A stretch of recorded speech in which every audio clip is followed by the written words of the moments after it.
Salam sejahtera, pembelajaran hari ini ialah berkaitan dengan bab 7, sukatan serakan data terkumpul, dan standard pembelajaran hari ini ialah membanding dan mentafsir serakan dua atau lebih set data terkumpul berdasarkan histogram dan poligon kegerapan dan seterusnya membuat kesimpulan.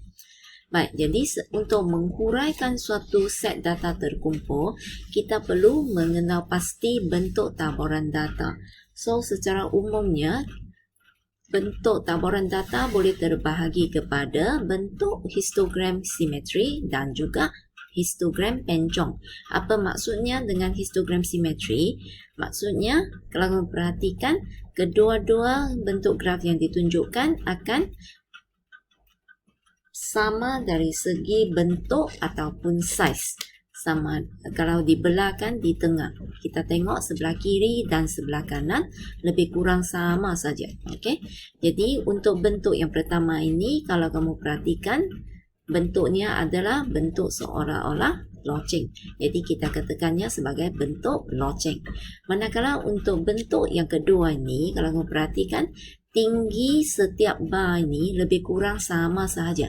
Jadi kita katakan dia sebagai bentuk yang seragam. Okey. Manakala untuk histogram yang kedua di sini iaitu histogram pencong.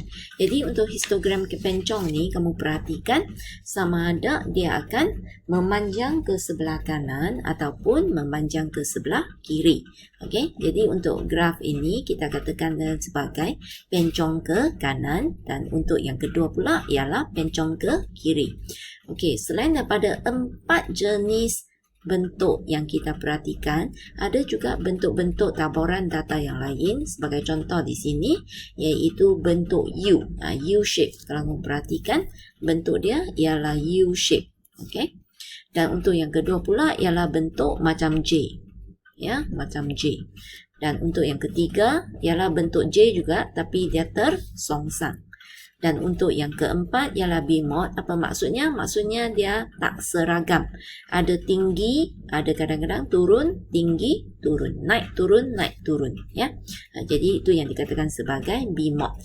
Kalau kamu perhatikan di sini, untuk ada sedikit perbezaan antara bentuk J dengan bentuk pencong ke kiri dan ke kanan. Kalau kamu perhatikan, kalau untuk yang pencong ke kiri, contoh dia mesti naik, lepas tu turun. Okey. Tapi untuk bentuk J, kamu perhatikan, dia hanya naik sahaja, tak ada turun. Okey. Jadi itu bezanya bentuk pencong dengan bentuk J. Sekarang kita perhatikan contoh 5. Raja di bawah menunjukkan dua histogram bagi mewakili masa yang diambil oleh 25 orang perenang dalam dua acara yang berbeza, iaitu gaya kuak lentang dan juga gaya bebas. Okey. Baik, jadi kalau kamu perhatikan di sini, untuk bahagian A, kamu dikehendaki nyatakan bentuk taburan histogram bagi kedua-dua acara tersebut. Jadi imbas balik kepada taburan graf yang kita bincang tadi, kamu perhatikan untuk graf yang pertama, dia bentuknya ialah bentuk loceng. Ya. Okey, untuk graf yang kedua pula, kalau kamu perhatikan tinggi setiap palang lebih kurang sama sahaja. So, maksudnya ini bentuk yang seragam. Okey. Jadi tulis dalam ayat lengkap untuk jawapan bahagian A, bentuk taburan histogram bagi acara 100 meter gaya kuak lentang ialah bentuk loceng, manakala bagi acara 100 meter gaya bebas ialah seragam. Untuk bahagian B pula, acara yang manakah mempunyai serakan masa catatan yang lebih luas. Jadi untuk serakan ni kita rujuk kepada bahagian paksi masa, kita rujuk kepada kelas yang pertama dengan kelas yang terakhir sekali. Kita bandingkan dari segi perbezaan titik tengah mereka. Jadi untuk graf yang pertama ini, titik tengah bagi kelas pertama yang kamu perhatikan, titik tengahnya bernilai 72. Okay, 72.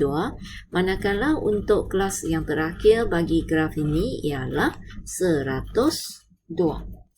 Dan untuk graf kedua pula, 72 juga untuk kelas pertama. Kelas yang terakhir sekali ialah, kalau perhatikan, 87. Cikgu harap kamu masih ingat lah cara hitungkan titik tengah. Cikgu ambil contoh di sini. Kamu ambil sempadan bawah dan sempadan atasnya tambah. Lepas tu bahagi 2. Ya? Jadi dapatlah 87. Lepas tu kita cari beza mereka. Jadi untuk graf pertama kita ambil 102 tolak dengan 72. Jadi dapatlah 30. Manakala untuk graf yang kedua 87 tolak 72. Ya. Okey. Jadi kamu akan dapat 15. Jadi kamu perhatikan perbezaan untuk graf pertama adalah lebih besar. Jadi serakannya lebih besar. Okey, jadi inilah jawapan dia, ya. Seterusnya bahagian C, antara gaya kuat lentang dan gaya bebas, acara yang manakah menunjukkan prestasi perenang yang lebih baik? Baik, jadi untuk prestasi perenang yang lebih baik, maksudnya rujuk kepada catatan masa yang lebih pendek, bukannya lebih panjang. Jadi kita bandingkan kedua-dua graf ini, iaitu gaya kuat lentang dan gaya bebas. Yang kita perhatikan untuk gaya kuat lentang, perbezaan masanya ataupun serakan masanya lebih panjang. Dia mula dari 69.5 sehinggalah 104.5. Manakala untuk graf yang kedua, catatan masanya dia hanya tertumpu pada 69.5 sehingga 89.5 sahaja. Ya, jadi catatan masanya lebih pendek secara keseluruhannya bandingkan dengan graf yang pertama. Jadi untuk bahagian C, jawapannya mestilah acara gaya bebas.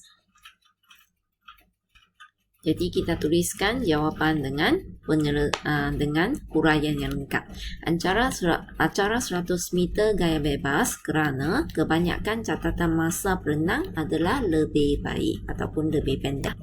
Contoh 6, poligon kegerapan di bawah menunjukkan harga jualan rumah yang dijual di dua buah kawasan yang berlainan bagi tempoh 6 bulan yang lepas. A. Nyatakan bentuk taburan bagi kedua-dua kawasan tersebut. Jadi kamu perhatikan bentuk graf yang berwarna merah dan yang berwarna biru. Okey, jadi ingat balik apakah bentuk taburan tersebut.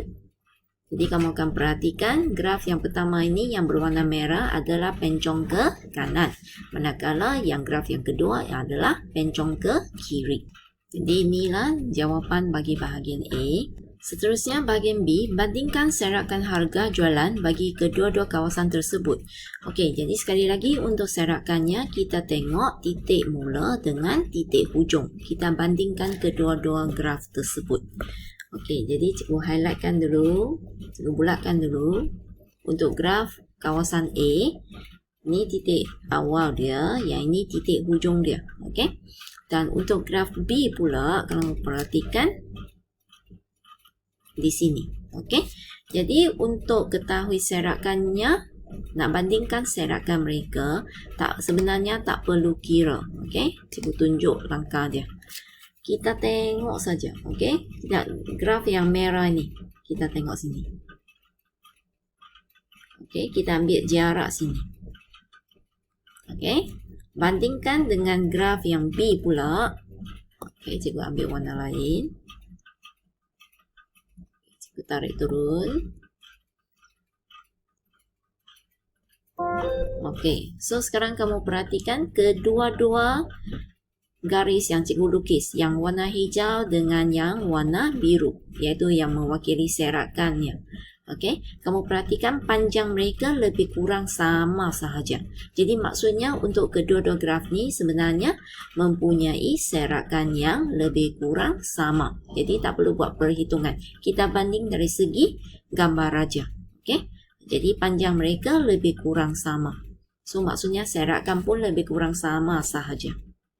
Jadi kita tuliskan serakan harga jualan rumah di kawasan A dan di kawasan B adalah hampir sama walaupun mempunyai bentuk taburan yang berbeza.